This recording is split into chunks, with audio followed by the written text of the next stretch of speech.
ମୁଁ ଜ୍ୟୋତିରଞ୍ଜନ ଆପଣଙ୍କୁ ଆଉ ଏକ ଗଭର୍ଣ୍ଣମେଣ୍ଟର ଇନଫର୍ମେଟିଭକୁ ସ୍ୱାଗତ ଜଣାଉଛି। ତ ଆଜି ଆମେ ଏସ୍ଆଇଆର୍ ବିଷୟରେ ଆମେ ଜାଣିବା। ଏସ୍ଆଇଆର୍ କ'ଣ? ଯେ ସ୍ପେଶାଲ ଇଣ୍ଟେନ୍ସିଭ୍ ରିଭିଜନ ଭାରତ ସରକାରଙ୍କ ଦ୍ୱାରା ପ୍ରତି ରାଜ୍ୟରେ ବର୍ତ୍ତମାନ ଯେଉଁ ଇଣ୍ଟେନ୍ସିଭ୍ ସ୍ପେଶାଲ ଇଣ୍ଟେନ୍ସିଭ୍ ଯେଉଁ ଚାଲିଛି ସେଟା କୌଣସି ଦେଶ ଅନ୍ୟ ବାହାର ଦେଶରୁ ପାକିସ୍ତାନ ହେଉ କିମ୍ବା ବାଂଲାଦେଶ ହେଉ କିମ୍ବା ଅନ୍ୟ କୌଣସି ଦେଶରୁ ଯେଉଁମାନେ ବିସ୍ଥାପିତ ହେଇ ଆସିଛନ୍ତି, ଯେଉଁମାନେ ଆମ ଦେଶକୁ ଆସିଛନ୍ତି, ତାହାର ଏକ ଗୋଟେ ସର୍ଭେ ଚାଲିଛି ପ୍ରତି ଗ୍ରାମ ଅଞ୍ଚଳରେ, ଗ୍ରାମ ହେଉ କିମ୍ବା ସହର ହେଉ। ତେଣୁ ଏଇ ଯେଉଁ ଆମେ ଯଦି ଏବେ ବିଏଲ୍ଓ ହୁଅନ୍ତୁ କିମ୍ବା ଅଙ୍ଗନବାଡ଼ି ଅଙ୍ଗନବାଡ଼ି ୱାର୍କର ହୁଅନ୍ତୁ, ବର୍ତ୍ତମାନ ପ୍ରତି ଗ୍ରାମରେ ବା କିମ୍ବା ସହରରେ ଏହା ଗୋଟେ ଚାଲିଛି, ସର୍ଭେ ଚାଲିଛି।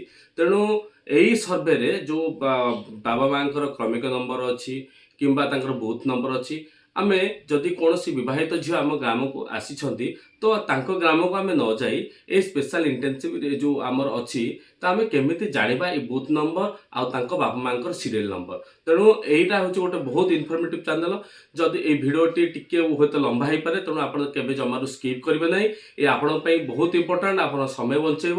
ତେଣୁ ମୋର ଚ୍ୟାନେଲ ଯଦି ଆପଣ ୟୁଟ୍ୟୁବ ଦେଖୁଥିବେ ତେଣୁ ମୋର ଚ୍ୟାନେଲ ହେଉଛି ଜେକେପି ଇଣ୍ଡିଆ ଇନଫୋକୁ ସବସ୍କ୍ରାଇବ୍ କରି ବେଲ୍ ଆଇକନ୍ ଦେବାକୁ କେବେ ଜମାରୁ ଭୁଲିବେ ନାହିଁ। ଯଦି ମୋର ଫେସବୁକ୍ ପେଜ୍କୁ ଆପଣ ଜ୍ୟୋତିରଞ୍ଜନ ରାଉତରାୟକୁ ଯଦି ଏପର୍ଯ୍ୟନ୍ତ ଫଲୋ କରିନାହାନ୍ତି, ନିହାତି ଭାବେ ଫଲୋ କରି ଗଭର୍ଣ୍ଣମେଣ୍ଟର ନୂଆ ନୂଆ ଇନଫର୍ମେଟିଭ୍ ଜିନିଷ ଆପଣ ଭୁଲିବେ ନାହିଁ। ତେଣୁ ଆମେ ଏହାକୁ କିପରି ଆମେ ସ୍ପେଶାଲ ଇଣ୍ଟେନ୍ସିଭ୍ ଯେଉଁ ଏସ୍ଆଇଆର୍ଟା ଆମେ କିପରି ଭାବରେ ଆମେ ତାକୁ ବାହାର କରିପାରିବା।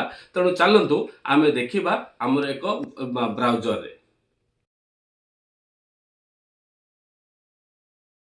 ଆମେ ଏବେ ଜାଣିବା ଯେଉଁ ଏସ୍ଆଇଆର୍ର ଆମେ କେମିତି ଆମେ ଅନଲାଇନ୍ରୁ ଆମେ କେମିତି ଆମେ କରିପାରିବା।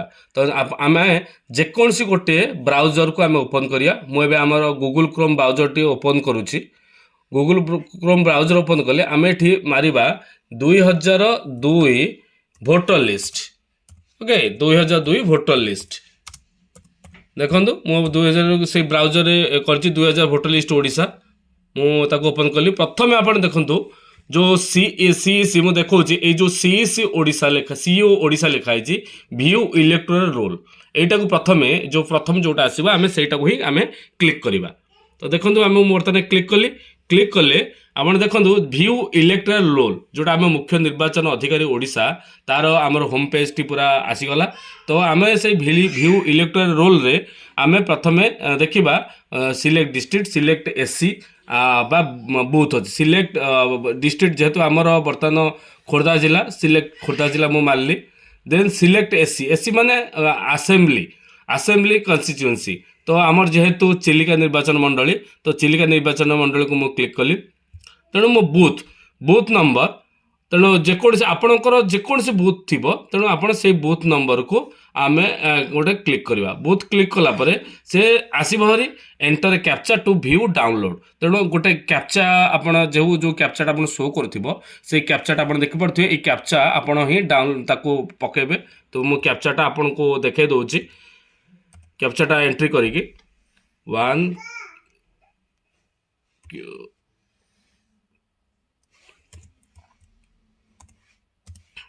ତ କ୍ୟାପଚା ଯେତେବେଳେ ଏଣ୍ଟର କରିସାରିଲି ତ ଏଣ୍ଟର ମାରିବା। ଏଣ୍ଟର ମାରିଲେ ସେ ତାପରେ ଦେଖେଇବ କ୍ଲିକ୍ ହିଅର ଟୁ ଭ୍ୟୁ। ତ କ୍ଲିକ୍ ହିଅର ଭ୍ୟୁକୁ ମୁଁ ପକାଇଲି। ତାପରେ ଅଟୋମେଟିକାଲି ସେ ଡାଉନଲୋଡ଼ ହେଇଯିବ ସେ ପିଡ଼ିଏଫ୍ଟି। ତ ପିଡ଼ିଏଫ୍ ଡାଉନଲୋଡ଼ ହେବା ପରେ ଆମେ ଯେତେବେଳେ ଭାଗ ଅଛି, ଦେଖନ୍ତୁ ଭାଗ 16 ଏଠି ଅଛି। ଦେନ୍ ବିଧାନସଭା ନିର୍ବାଚନ ମଣ୍ଡଳୀ ଅଛି। ଦେନ୍ ମତଦାନ କେନ୍ଦ୍ର ବି ଅଛି। ତେଣୁ ଆମେ ଯେଉଁ ସେଇ ଏସ୍ଆଇଆର୍ ଫର୍ମଟିରେ ଆମେ 3ଟି 4ଟି ଜିନିଷ ମାଗେ ଯେ ଆମେ କହୁ ଭାଗ ତମର ଭାଗ ସଂଖ୍ୟା କେତେ। ତେଣୁ ଭାଗ ସଂଖ୍ୟାରେ ଆପଣ 16 ପକାଇବେ। ଆଉ ଆପଣଙ୍କର ନିର୍ବାଚନୀ ମଣ୍ଡଳୀ ନମ୍ବରଟା ମଧ୍ୟ ସେଠି ଅଛି, ସେଇଟା ମଧ୍ୟ ପକାଇବେ। ଆଉ ଆପଣ କେଉଁ ଠାରୁ ମତଦାନ କେନ୍ଦ୍ର, ମାନେ ଆପଣ ସେଇ ଜାଗାଟା ହିଁ ପକାଇବାକୁ ପଡ଼ିବ। ତାପରେ ଆଉ ମୁଖ୍ୟ ଜିନିଷ ଯେଉଁ ଅଛି ବାପା ମାଙ୍କର ସିରିଏଲ ନମ୍ବର, କ୍ରମିକ ନମ୍ବର। ଦେଖନ୍ତୁ ଆପଣ ବାପା ଏଇ ଯେଉଁଟା ଆସିଗଲା, ତ କ୍ରମିକ ନମ୍ବର ଅଛି, ଅନୁଭାଗ ନମ୍ବର, ଘର ନମ୍ବର, ନିର୍ବାଚକଙ୍କ ନାମ, ସମ୍ପର୍କୀୟ ନାମ, ଲିଙ୍ଗ, ବୟସ, ପରିଚୟ ପତ୍ର। ଏଠାରେ ଆପଣ ଡିଟେଲ ଜିନିଷ ସବୁ ପାଇଯିବେ। ଆପଣ ବାପା ମାଙ୍କର ଯେଉଁ ସିରିଏଲ ଏ କ୍ରମିକ ନମ୍ବର, ଆପଣ ସେ କ୍ରମିକ ନମ୍ବରଟା ଏଠି ପକାଇବେ। କ୍ରମିକ ନମ୍ବର ପକାଇକି ବାପା ମାଙ୍କ ନାଁ ଲେଖିବେ। ଏଠି ମଧ୍ୟ ଇପିକ୍ ନମ୍ବର, ଯେଉଁଟା ପରିଚୟ ପତ୍ର ନମ୍ବର ଅଛି, ସେଥିରେ ପକାଇବେ। पकेबे जदि आपण बापा माँ नाम भोटर लिस्ट रे एथिरे निहाती भाव थिबो जदि आपण स्थायी बासिंदा होइथिबे 2002 पूर्व सेठी थिबे तो एटा पकेकी आपण से जो छोटिया कागज गोटे स्लिप्ट देइथिबे ताकू आपण फिलअप करी आपण बीएलओ आउ आपणकर किंबा आपणकर अंगनवाड़ी को आपण मैंने देपारे कन्फर्म करेंगे जेहेतु बर्तमान गवर्नमेंट या अति गुरुत्वर सहित नहीं आपण यथाशीघ्र या दिंतु नचेत आपण या भोटर लिस्ट उपर जो बर्तमान आडिशन बा संशोधन चलती आपण नाम ए संजय कर कन्फर्मेशन कर नचेत आपण पाउथिबा समस्त सरकारी सुविधा सुजोगर हुए तो गवर्नमेंटर जहाँ निष्पत्ति अनुसार आपण मानक सुफल मिल पारे।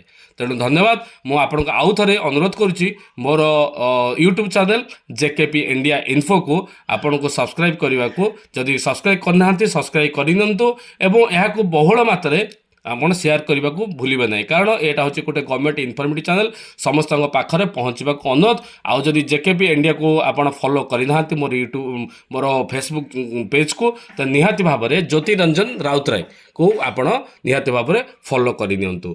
जय जगन्नाथ धन्यवाद।